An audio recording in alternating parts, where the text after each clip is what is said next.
Bismillahirrahmanirrahim. Assalamualaikum warahmatullahi wabarakatuh. Bismillahirrahmanirrahim. La ilaha illallah akbar. La haula wala quwata illa billahil aliyyil azim. Apa khabar semua murid-murid tahun 3?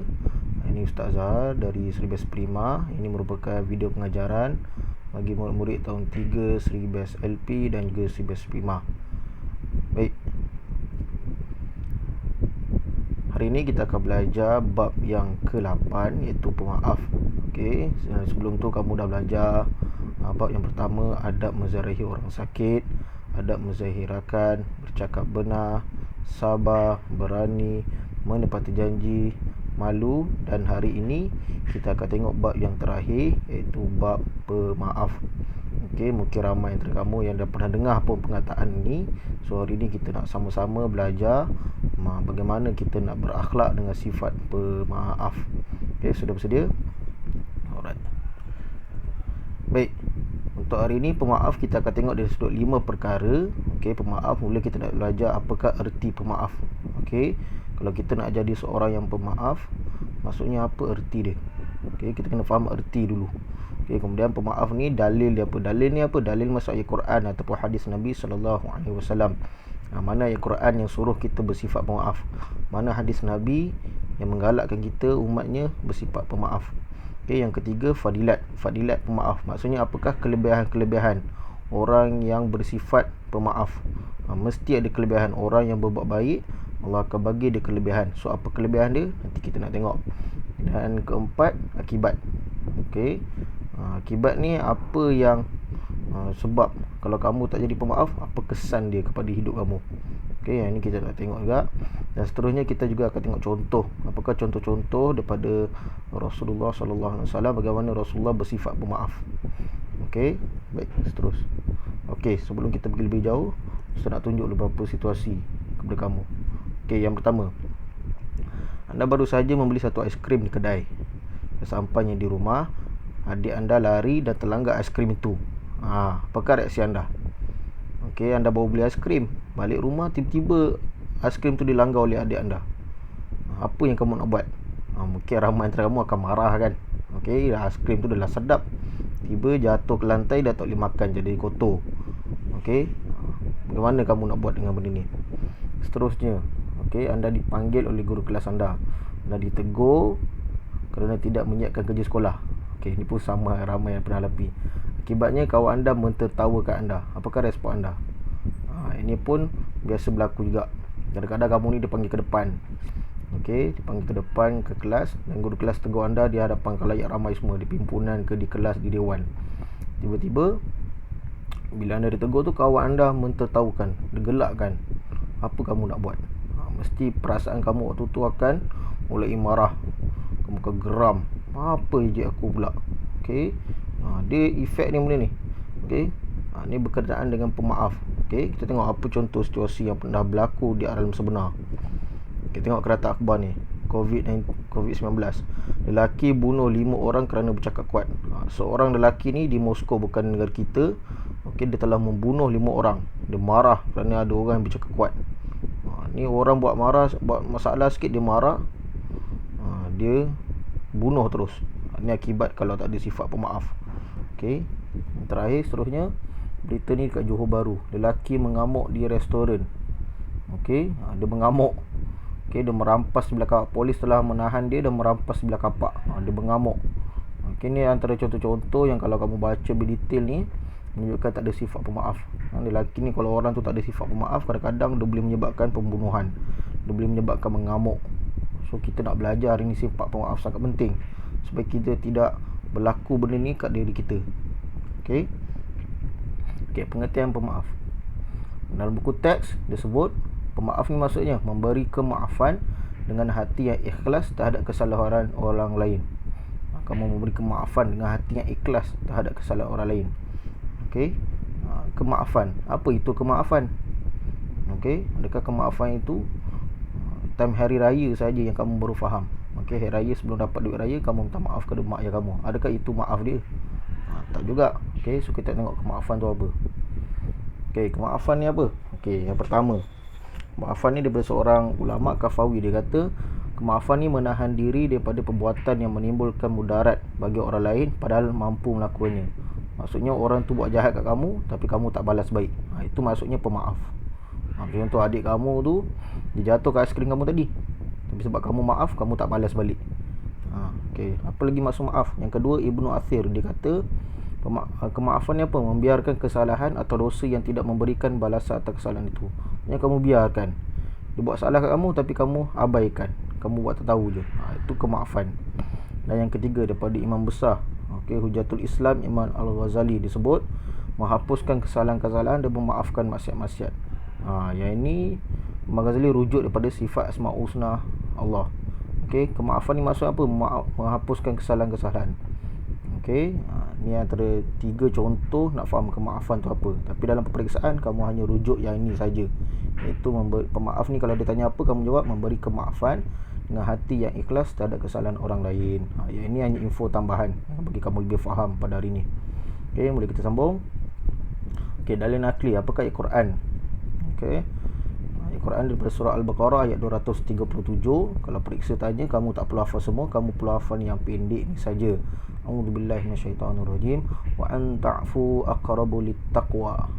Perkataan bergaris ni maksudnya apa? Dan perbuatan kamu bermaaf-maafan itu lebih hampir kepada takwa. Siapa yang bermaaf-maaf maksudnya dia lebih dekat kepada takwa. Dan ketahuilah bahawa sesungguhnya takwa itulah sebaik-baik bekalan ke hari akhirat.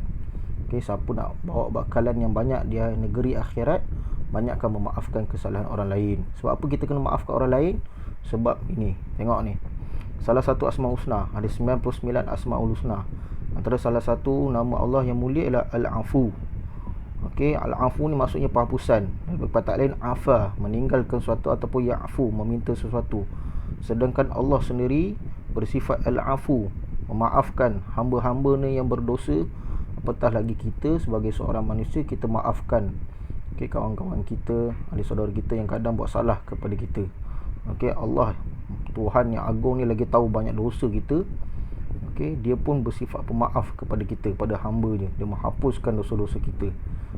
Apatah lagi kita. So kita digalakkan dalam Quran sebut wa an ta'fu aqrabu littaqwa, dan perbuatan kamu bermaaf-maafan itu lebih hampir kepada takwa. Jangan sombong, jangan keras hati.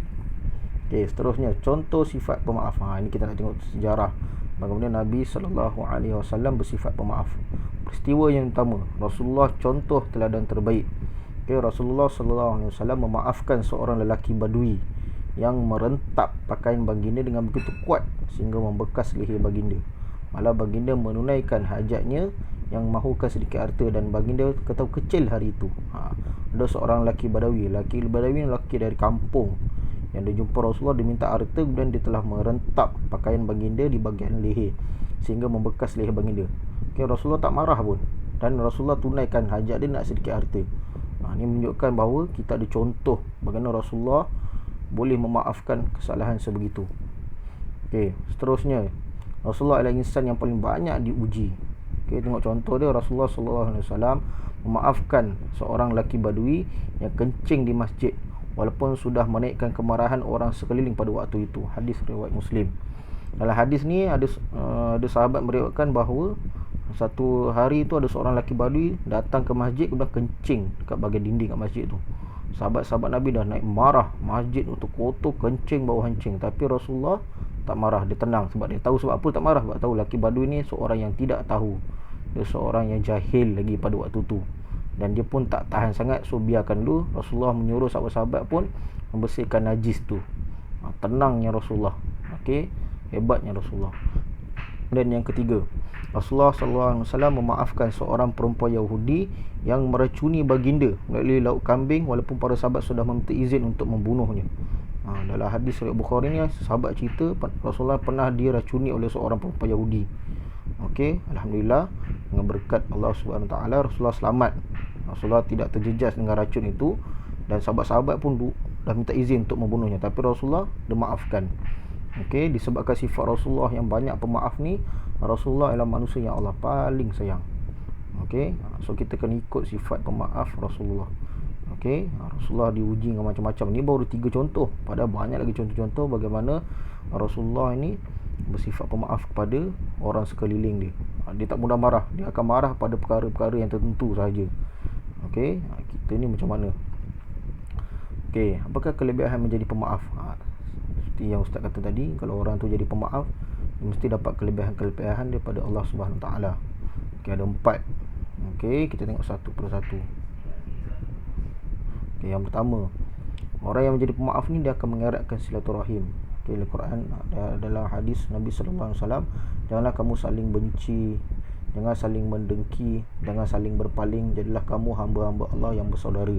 Tidak halal bagi seorang muslim mendiamkan saudaranya lebih dari 3 hari. Kalau kamu seorang pemaaf, kamu takkan biarkan kamu merajuk pada kawan kamu atau pada ahli keluarga kamu lebih dari 3 hari.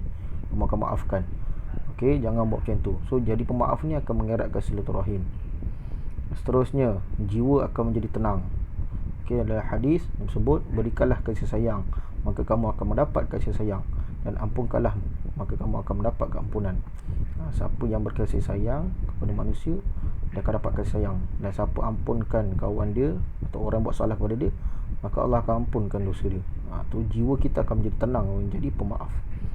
Seterusnya, disukai oleh beberapa darakan. Dalam hadis, Allah pasti menambahkan kemuliaan kepada seseorang hamba yang memiliki sifat memaafkan. Tidak ada balasan bagi seseorang yang rendah hati kerana Allah, kecuali Allah akan mengangkat darjatnya. Orang yang pemaaf ni hati dia baik, hati dia lembut, dia rendah diri. Allah akan menambahkan kemuliaan kepada orang-orang yang memaafkan. Bila dia rendah hati, dia akan disukai oleh beberapa darakan. Okey, dan yang kemuncak dia, yang paling best, dia menjadi pemaaf ni akan diredai oleh Allah Subhanahu taala. Syura ayat 40 sebut, maksudnya sesiapa yang memaafkan dan berbuat baik kepada orang yang buat jahat, maka pahalanya daripada Allah. Dapat pahala yang sangat banyak daripada Allah. Okey, kita dah tahu ni kelebihan-kelebihan pemaaf: mengeratkan silaturahim, jiwa menjadi tenang, disukai oleh beberapa darakan, diredai Allah SWT. Dan kalau kamu tidak bersifat pemaaf, ni kesan dia. Okey, ni kesan kalau kamu tak jadi pemaaf. Syaksyid nak marah, syaksyid nak dendam, syaksyid nak merajuk. Okey, hidup sentiasa dalam kegelisahan. Okey, kamu akan sentiasa gelisah. Okey, sebab kamu dah tak maafkan orang, siapa nak kawan dengan kamu? Kamu asyik-asyik merajuk. Okey, boleh menimbulkan pergaduhan. Okey, cepat sangat marah. Okey, asyik-asyik mengamuk, campak barang, tak nak kawan, berpaling muka. Okey, ni kesan dia, tidak disukai oleh beberapa darakan. Kamu pun tak nak macam tu. Okey, asyik marah, asyik mengamuk. Okey, dan yang paling kita takut sekali, dia melukai oleh Allah Subhanahu taala. Okey, yang layak marah-marah kat kita ni Allah saja, sebab Allah paling tahu kita ni macam mana. Kalau orang lain buat kat kita, kita tak tahu, mungkin dia buat tu sebab benda lain. So jangan cepat marah, jadilah seorang yang pemaaf. Okey, kita tengok balik. Ni keseluruhannya apa yang kita dah pelajari hari ini. Okey, so penutup dia, ni paling penting, kita nak ulang yang ni paling penting. Kita mestilah memberi kemaafan kepada ikhlas kepada orang lain. So kita tahan diri kita dari perbuatan menimbulkan mudarat, membiarkan kesalahan atau dosa yang tidak memberi balasan, kita biarkan, dan kita menghapuskan. Kita tahan diri kita, tak balas balik. Kita anggap dia tak ada apa-apa, kita lupakan, dan kita ampunkanlah kesalahan-kesalahan itu. Okey, ini saja untuk hari ini. Ustaz akan panggil kamu boleh ingat balik apa yang kita telah pelajari hari ini. Kita dah belajar pengertian dalil dia tadi. Okey, apa kelebihan-kelebihan dia, apa akibat dan contoh-contohnya. Okey, itu saja untuk hari ini. Sekian. Wabillahi taufiq hidayah. Assalamualaikum warahmatullahi wabarakatuh.